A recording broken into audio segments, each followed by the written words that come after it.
What the Wolf Wants. Chapter 3. St. Agatha's Academy for Young Women and one very confused drama teacher. Cherry Street is what Tolson's call the stretch of 15th Street that runs between Peoria Avenue and Lewis Avenue, and the name is aspirational in the way that all good neighborhood nicknames are, not describing what the place exactly is, but what it means. It means restaurants with personality, coffee shops that have been there long enough to have regulars with assigned chairs, boutiques that sell things that you didn't know you needed until you saw them, a general agreement between the businesses and the people who use them that this particular corridor is worth showing up for. It was also, Viv noticed on her first walk down it the morning after arriving in Tulsa, a street that contained a notable number of complications for the federal agency located blocks away. There were people on Cherry Street who were clearly not there for the pizza. This was not a secret. It was, in fact, the kind of open secret that a neighborhood absorbs over time until it becomes simply part of the texture of the place, like the slightly uneven sidewalk sections and the parking situation, which was aggressively unreasonable. The people conducting informal pharmaceutical commerce near the corner of 15th and Quaker were doing so with a casual transparency that suggested that either supreme confidence or a philosophical position on visibility. They were 4 blocks from the Bureau of Alcohol, Tobacco, Firearms. Viv thought about this for a moment. Then she thought, this city contains multitudes, which she recognized as something Dee had said about Oklahoma generally, and which was, she was beginning to understand, the most accurate single sentence about Tulsa in particular. She was thinking about this, walking east on 15th, with a coffee and Orsino's 5th letter in her jacket pocket, when she became aware of a sound. It was a spinning sound, light, rapid, multiple, the sound of several small rotary objects moving at speed. It was coming toward her from the direction of Peoria. The man in the motorized wheelchair came around the corner at a deliberate pace, and the first thing Viv registered was the pinwheels. There were many of them. They had been affixed with evident care in a range of heights and positions to every available surface of the chair, the handles, the footrests, the armrests, the small basket at the back. Some were large, some were small. They were in every color. In the November morning wind, they were all spinning simultaneously. A full-body kinetic installation of cheerful, relentless, rotary motion. The sound they made together was the sound of something that your nervous system, if you happen to have certain neurological responses to rapid movement, would find it very difficult to ignore. Gerald was an amputee, somewhere in his 50s, the cacophony and canine responses generating profound, if not malicious joy, verging on schadenfreude. 2 things happened at once. The leashed dog outside the coffee shop, a large, placid golden retriever who had been asleep against the wall, came fully, electrically awake and lunged to the absolute limit of its leash with an expression of canine alarm that suggested it had just discovered that reality was constructed differently than previously advertised. In Viv's chest, behind her sternum, in the specific region where a wolf shifter keeps the part of herself that is not entirely human, something small and urgent said, Spinning things, spinning things, spinning things, spinning things. She stopped walking. She gripped her coffee cup. She breathed carefully through her nose. The pinwheel spun. The wolf inside her, which she had successfully managed without an involuntary incident for a long time, except for one minor and regrettable situation, stood up and put its paws on the windowsill of her composure and looked out with tremendous interest. Viv, internal, through gritted teeth. Right. Fine. We are not doing this. We are a federal geological consultant on a public street. We have a letter to deliver. The pinwheels are not a threat. They are pinwheels. We do not have to attack them. We are not going to involuntarily shift. We've got this. We've got this. We are fine. The pinwheel man rolled past. He glanced at Viv, at the rigid posture, the white-knuckled coffee cup, the eyes that were, briefly, not quite the right color, and gave her a slow, knowing nod of one who had seen this reaction before and found it comprehensively satisfying. She nodded back. It was the most controlled nod of her life.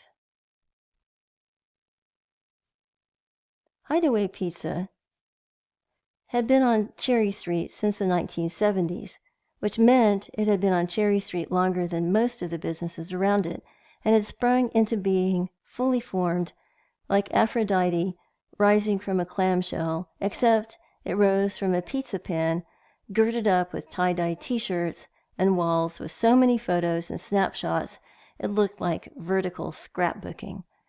It was the kind of institution that had simply outlasted the question of whether it was good. It had transcended good and had arrived at necessary.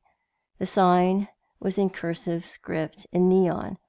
The pizza was thin crust and supposed to elicit nostalgia from early patrons who now had doctors who strictly forbade so much sodium and fat at a single sitting.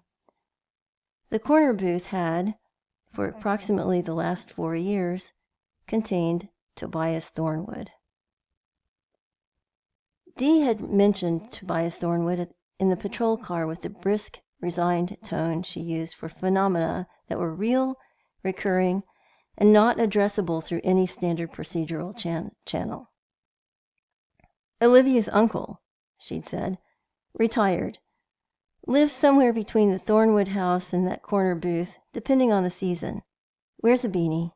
Don't look at the ears.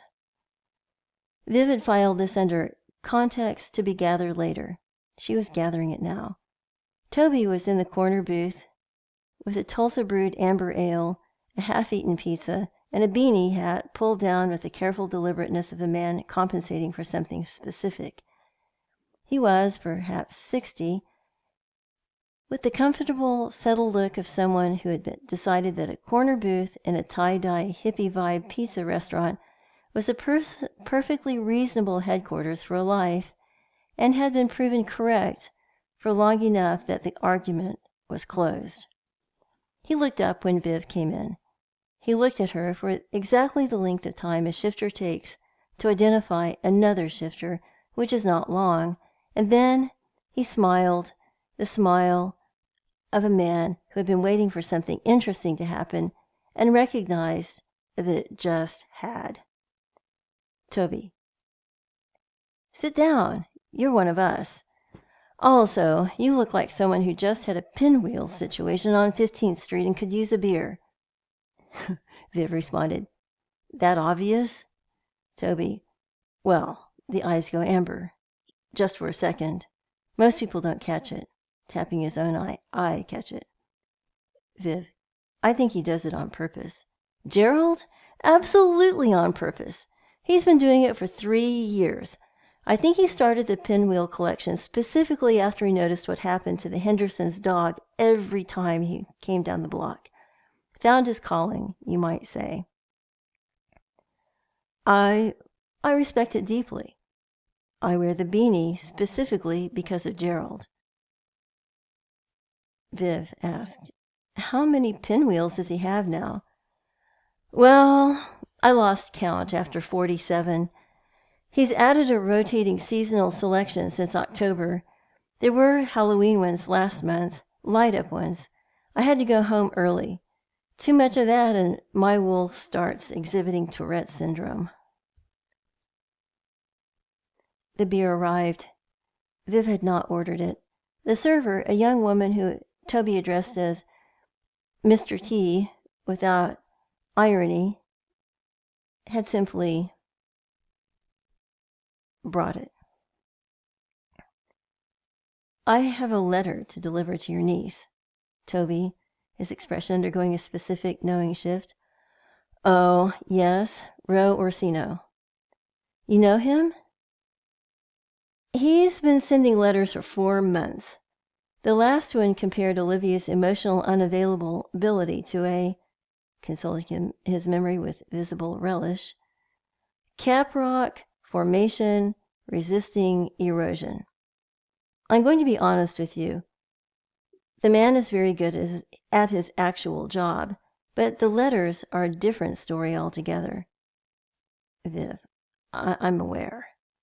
Toby, has he given you the petroleum geology love speech in person yet, or just on paper?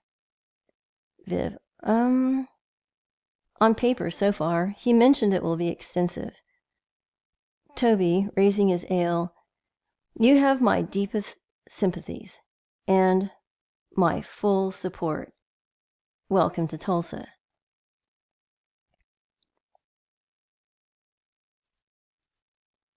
St. Agatha's Academy for Young Women occupied a converted Tudor revival building near 21st Street that had been a Thornwood family property since 1938 and a school since 1952. The stained glass windows had been donated by the family in 1948, which technically means they predated the school and had been waiting patiently and in considerable beauty for an institution to grow up around them. The building had the composed authority of something that had decided, at a structural level, that it would be there for a long time and had arranged its masonry accordingly. The front parlor smelled of old wood and good furniture polish, and faintly of the particular institutional coffee that exists only in Catholic schools and has never been fully explained. Maura Fitzwilliam, Olivia's assistant, who managed the school with the organizational precision of someone who had long accepted that she was the actual operational backbone of the institution and was at peace with this, met Vic at the door, read the situation in approximately 4 seconds, led her to the parlor without ceremony. From somewhere down the hall came the sound of a rehearsal in progress, voices delivering lines, a brief burst of piano, and then a sudden silence followed by the kind of quiet that suggested something had gone wrong in a way that would require assessment before it could be addressed. Maura, looking up from her clipboard, Miss Thornwood will be with you in a few minutes. She's finishing a parent call. Don't mind the sounds from the theater. Mr. Festerman is rehearsing Act 2. Everything all right in there? Mr. Festerman has certain situations that arise during rehearsals. The students are very capable of managing them at this point. They've developed a system. What kind of situations? Looking up for the first time, Maura responded with the expression of someone deciding how much context to provide. Let's just say he startles easily, and when startled, he changes. It's brief, The students know not to open doors suddenly and to knock twice before entering the theater. We have the system fully in place. Changes? Yes. Into a golden retriever. Yes. If you're about to be surprised by this, I'd suggest adjusting your expectations, because this building contains more than that.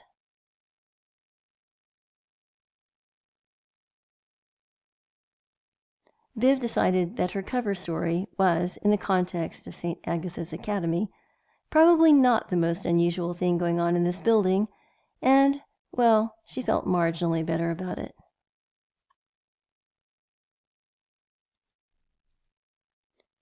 Olivia Thornwood came into the front parlor with the collected ease of someone who had spent years walking into rooms that required something from her and had long since made peace with the person they required from it.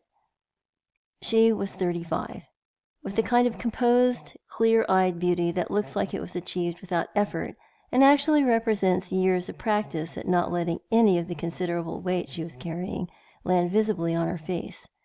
She was still in a light period of mourning for her brother Orion, not ostentatious mourning, not performative, but the quiet, structuring kind that you could see if you knew where to look, in the way she held herself still for a moment before she spoke, the way her eyes went somewhere else briefly before they came back to you.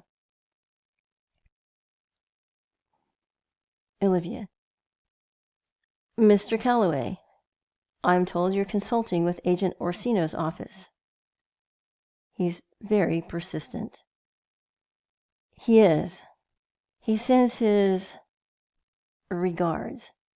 Oh, and this. Viv produced the letter.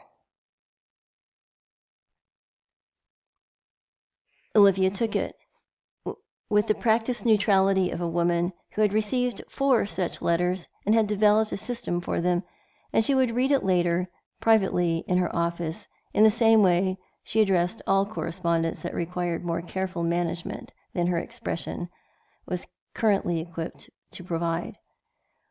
But then she looked at Vic, really looked for a moment, and with the particular attention of someone who reads people professionally, had noticed something they weren't expecting. And Viv, who had a wolf's instinct for the moment when she was being genuinely seen, went very carefully still. You didn't come just to deliver a letter. I came to deliver a letter. You came to deliver a letter, and you are measuring everything in this room. I'm a geologist. I read formations, find faults, fracture networks. Olivia responded, shifting in her expression, not quite a smile. My brother was a geologist. There was a silence in the room that had a different quality than the silence before, fuller, more considered, the kind of quiet that happens when 2 people have just moved from a transactional conversation to something they will both remember. From down the hall, the sound of a theater door opening and a burst of relieved student noise, and then what could only be described as the sound of a golden retriever being welcomed warmly back into the rehearsal. Olivia, composing herself. Tell Agent Orsino I received his letter, and tell him the metaphors are improving. Are they?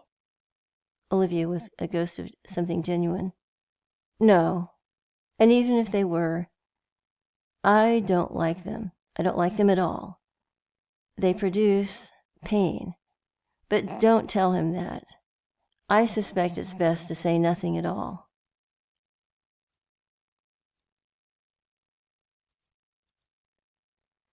Viv walked back down 15th Street toward the ATF office in the early evening when Cherry Street was doing its best work, the restaurants filling up, the string lights coming on, the particular Midtown Tulsa evening energy that feels like a city that knows its own scale and has decided to be satisfied with it. The coffee shops were putting out their last call boards. The corner near Quaker had its usual commerce going, and somewhere behind her, St. Agatha's was settling into the particular quiet of a building full of people managing things. She was thinking about Olivia's face in the moment before she had composed it, the real thing underneath, the grief, and the humor, and the sharpness. Clearly she had been close to her brother, and with a faint grip, she thought of her own brother and the bond they shared as twins. Then she heard the pinwheels again. Gerald was coming back down 15th Street, homeward bound, all 47-plus pinwheels in full operation. The November wind was behind him. Oh, not again. Gerald, nodding as he passed with the serenity of a man fully at peace with his effect on the world. Evening! Viv through gritted teeth, eyes briefly going amber. Evening. Gerald tried to conceal a smirk, then rolled on. The pinwheels diminished into the distance. A dog 2 blocks over began barking. Inside Hideaway Pizza, just visible through the window, Tubby Thornwood lifted his ale and toast to no one in particular. Viv straightened her jacket, reoriented her eyes to their correct color, walked back down toward the Federal Building. She was going to need, she decided, to find a different route to St. Agatha's, one that did not involve Gerald. Or she was going to need to be a better wolf than that. Yes, she was, she thought, going to be a better wolf than that. End of chapter 3.